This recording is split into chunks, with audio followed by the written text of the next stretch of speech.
श्री शिवाय नमस्तुभ्यम। सावन की शिवरात्रि आने वाली है और आप सभी लोग जानते हैं कि सावन की शिवरात्रि को पूज्य गुरुदेव श्री प्रदीप मिश्रा जी आस्था चैनल पर पार्थिव शिवलिंग का ऑनलाइन अभिषेक कराते हैं और इस साल 2026 में सावन की शिवरात्रि 11 अगस्त को है और 11 अगस्त के दिन शाम को 7 बजे गुरुदेव ऑनलाइन अभिषेक कराएंगे, जो कि एक बहुत बड़ा शिव महोत्सव है जिसमें देश और विदेश के लगभग सभी लोग एक साथ एक ही समय पर ऑनलाइन अभिषेक करते हैं। और पिछले साल जिसने भी पार्थिव शिवलिंग का यह अभिषेक किया है, लगभग उन सभी की मनोकामना पूर्ण हुई है। तो आप भी अपनी किसी भी मनोकामना को पूर्ण करने के लिए गुरुदेव के साथ ऑनलाइन अभिषेक जरूर कीजिएगा।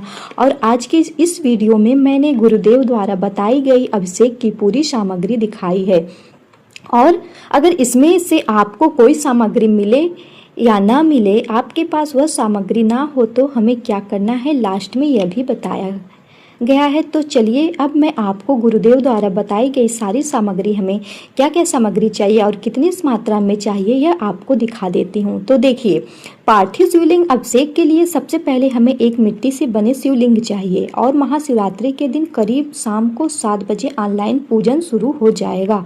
तो आप लोग 10-15 मिनट पहले शिवलिंग बनाकर रख लें और 2-4 दाने उसके ऊपर अक्षत रख दीजिएगा। अब देखिए, जिस बर्तन में भी हम शिवलिंग रखकर अभिषेक करेंगे वह बर्तन हमें थोड़ा बड़ा और गहरा लेना है, क्योंकि देखिए अभिषेक में बहुत सारा जल, पंचामृत और कई वस्तुएं चढ़ाई जाएंगी, तो सामग्री उसमें आ जाए, बाहर ना निकले, इतना बड़ा बर्तन आपको लेना है।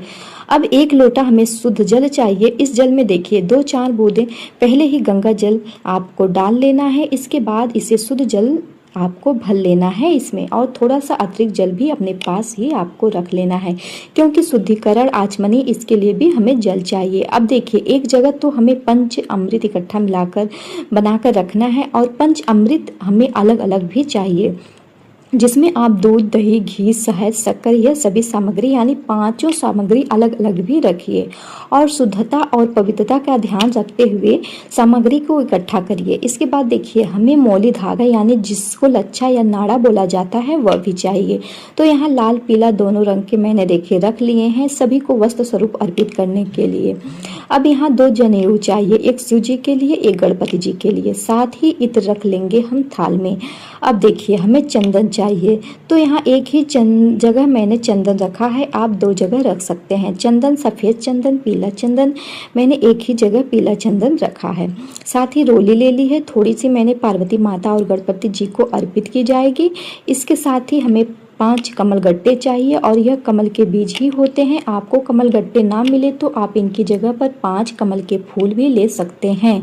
अब 21 काली मिर्च के दाने हमें चाहिए होंगे, और यह सभी सामग्री देखिए, आप सुन लीजिए पहले से अच्छी प्रकार से। कई बार कीड़े होते हैं चीज़ों में, तो आपको जो भी सामग्री लेना है, क्योंकि बरसात का मौसम चल रहा है, तो आपको सभी चीज़ों को देख लेना है, क्योंकि बारिश का समय है। इसके साथ ही हमें 3 गोल सुपारी चाहिए, एक गणपति जी के रूप में विराजमान किया जाएगा, एक माता गौरी के रूप में, और एक संकल्प के लिए। इसके साथ ही 1 चुटकी काले तिल हमें चाहिए। तिल को गिनना नहीं है, इस बात का आप लोग ध्यान रखिएगा, खाली ऐसे 1 चुटकी जितने में हमें चाहिए। अब इसके साथ ही देखिए 21 दाने हमें गेहूं के चाहिए होंगे, यह भी आप पहले से धुल लीजिएगा। जो खराब गेहूं होगा वह पानी में तैर जाएगा। अब देखिए, इसके साथ ही हमें 108 दाने गिनकर चावल के चाहिए, चावल को भी आप लोग देख लीजिएगा। आपको अखा चावल यानी पूर्ण साबुत चावल होना चाहिए, चावल बिल्कुल भी टूटा नहीं होना चाहिए। मैं आप लोगों को यही सजेस्ट करूंगी कि आप लोग थोड़ा सा 100 ग्राम 50 ग्राम बासमती चावल मंगा लीजिएगा, क्योंकि वह चावल टूटा हुआ नहीं होता है। अब आपको क्या करना है, थोड़े से अतिरिक्त चावल आपको अलग से रख लेना है, और कोई वस्तु अगर ना मिले तो उसके लिए चिंता आपको नहीं करना है, उस वस्तु की जगह आप अक्षत चढ़ा सकते हैं। अब इसके साथ ही 5 हरी इलायची, 5 लौंग चाहिए, लौंग में आप देख लें फूल वाला लौंग होना चाहिए। अब इसके साथ ही हमें थोड़ा सा गुलाल चाहिए, गुलाल की कोई मात्रा नहीं है, बस थोड़ा सा ऐसे ही रख लीजिए। आप चुटकी 2 चुटकी अर्पित किया जाएगा, तो उस हिसाब से आप रख लीजिएगा। उसके साथ ही देखिए, बहुत से लोगों को नहीं पता है कि ईर क्या होता है, कि अबीर क्या होता है, तो ग्लिटर जैसा होता है, यह पूजा पाठ में यूज होता है और यह पूजा पाठ की शॉप पर आपको अबीर मिल जाएगा। अब इसके साथ ही देखिए पूजा में कुछ सिक्के लगेंगे, तो आप 1, 2, 5, 10 जिस तरह के आपके पास सिक्के होंगे आप उन्हें इकट्ठा करके रख लीजिएगा। अब देखिए इसके साथ ही पूजा के लिए हमें कपूर चाहिए, तो थाली में आप ऐसे ही खुला कपूर रख सकते हैं या डिब्बे में भी रख सकते हैं। अब देखिए इसके साथ ही धूप बत्ती हमें चाहिए होंगी, तो दिए गए 7 तो धूप बत्ती भी हम रख लेंगे और साथ में हमें 2 दीपक चाहिए। एक दीपक थोड़ा बड़ा लेना है, एक क्योंकि वह दीपक अखंड जलेगा, और एक दीपक आरती के लिए। यहाँ पर मैंने देखिए पीतल के दिए हैं मेरे पास, तो आप चाहें तो मिट्टी के दिए ले सकते हैं या अखंड दीपक के लिए आप एक कटोरी भी ले सकते हैं। तो दीपक के अंदर आप घी या तिल का तेल दोनों में से जो भी आपके पास हो आप वह तेल डाल दीजिएगा। अब अगली जो वस्तु हमें लेनी है वो है 7 बेलपत्र। तो बेलपत्र आप पहले से ही धुलकर अच्छे से साफ करके रख लीजिए और देख लीजिए कि कोई भी बेलपत्र टूटा या खंडित ना हो। साथ में एक धतूरे का फल हमें चाहिए, कुछ कांटेदार फल होता है, शिव जी को अर्पित किया जाता है। अब हमें चाहिए होंगे 7 समी पत्र, और देखिए बाकी चीज़ें तो सावन का समय है माली के पास मिल जाती हैं, लेकिन समी का पत्र ना मिले तो आप इस जगह पर 7 अक्षत अर्पित कर सकते हैं। तो पूजा की थाली में मैंने 2 आंकड़े के पत्ते भी रखे हैं, यह ऑप्शनल है, आप रखना चाहें तो रखें या नहीं तो स्किप कर सकते हैं। इसके साथ हमें 7 लाल गुलाब के फूल चाहिए, और देखिए गुलाब के फूल ना मिले तो अगर आपको लाल कोई फूल मिल जाए तो उसे आप ले सकते हैं। तो इसके साथ ही और भी फूल हमें थोड़े थोड़े से अलग अलग से चाहिए। यहाँ पर देखिए 7 गेंदे के फूल मैंने रख लिए हैं, आपको अगर सफ़ेद फूल भी मिले तो वह भी रख सकते हैं। अब साथ में दुर्वा घास हमें चाहिए होंगी गणपति को और नंदी महाराज को अर्पित करने के लिए, तो थोड़ी सी धूप घास हम थाली में रख लेंगे। अब इसके साथ ही भोग अर्पित करने के लिए हमें 5 फल चाहिए, तो आप एक ही तरह के 5 फल, 2 तरह के 5 फल या 5 तरह के 5 फल, अलग अलग फल आप रख सकते हैं। जैसे मैंने यहाँ पर देखिए 3 आम और 2 केले लिए हैं, तो जो भी आसानी से उपलब्ध हो जाए फल उन्हें आप रख लीजिए थाली में।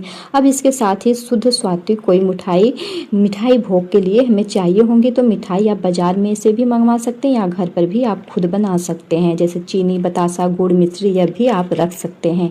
सावन की शिवरात्रि है तो गौरी माँ को अर्पित करने के लिए यहाँ पर हम कुछ श्रृंगार का सामान देखिए मैंने लिया है, जैसे हरी चूड़ियाँ, हरी बिंदी, मेहंदी, और देखिए यह ऑप्शनल है, गुरुदेव ने नहीं बताई है, आप अपने इच्छा अनुसार रख सकते हैं।